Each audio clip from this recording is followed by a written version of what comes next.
দ্বিতীয় বিশ্বযুদ্ধ আজ থেকে কয়েকটা বছর আগে বলা ভালো বেশ কিছু বছর আগে ঘটে গিয়েছে, কিন্তু সেই দ্বিতীয় বিশ্বযুদ্ধের অনেক জিনিস, অনেক বোমা, সকেট এবং আধুনিক ভারতে এসে যেগুলি তখনকার দিনে ব্যবহার করা হতো যুদ্ধের বিভিন্ন অস্ত্র হিসেবে, সেগুলির খোঁজ পাওয়া যাচ্ছে বিভিন্ন জায়গায়।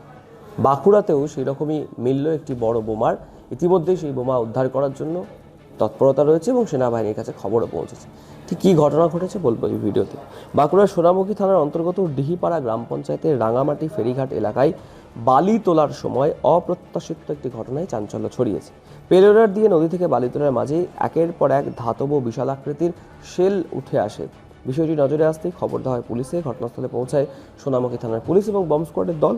বিস্ফোরণের সম্ভাবনা মাথায় রেখে শেলগুলির চারপাশ বালির বস্তা দিয়ে ঘিরে ফেলা হয়।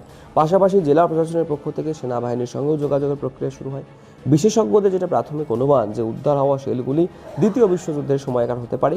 এর আগেও দ্বারকেশ্বর ও দামোদর নদীর পাড়ে বালি তুলতে গিয়ে মর্টার শেল পাওয়া গিয়েছিল, তবে সাধারণত একটি বা দুটি মিলত। বাঁকুড়ায় এই প্রথম একসঙ্গে 3টি মর্টার শেল উদ্ধার হওয়ার বিষয়টি নিয়ে বাড়তি একটা উদ্বেগ, এবারে চাঞ্চল্য ছড়িয়েছে এলাকাতে। স্থানীয় বাসিন্দারা কি জানাচ্ছেন যে বালি তোলার সময় হঠাৎ করে ওই ধাতব বস্তুগুলি বেরিয়ে আসে। এলাকার মানুষ আগে কখনো এরকম জিনিস দেখেনি, তাই স্বাভাবিকভাবেই কৌতূহল ও আতঙ্কে বহু মানুষ ঘটনাস্থলে ভিড় করেন। তবে পুলিশের যেটা অনুমান যে শক্ত লোহার খোলের ভিতরে বিস্ফোরক ভর্তি ছিল শেলগুলির মধ্যে, এবং সেগুলিকে কোনো রকম ঝুঁকি না নিয়ে আপাতত নদীর চরে নিরাপদভাবে ঘিরে রাখা হয়েছে। এলাকায় নজরদারি চলছে। বাঁকুড়ার পুলিশ সুপার জানিয়েছেন যে খবর পাওয়ার সাথে সাথে বম্ব স্কোয়াডকেও যেমন একদিকে খবর দেওয়া হয়েছে এবং সেনাবাহিনীর সঙ্গেও যোগাযোগ করা হচ্ছে, যাতে দ্রুত নিষ্ক্রিয় করা যায় এই মর্টার সেলগুলিকে।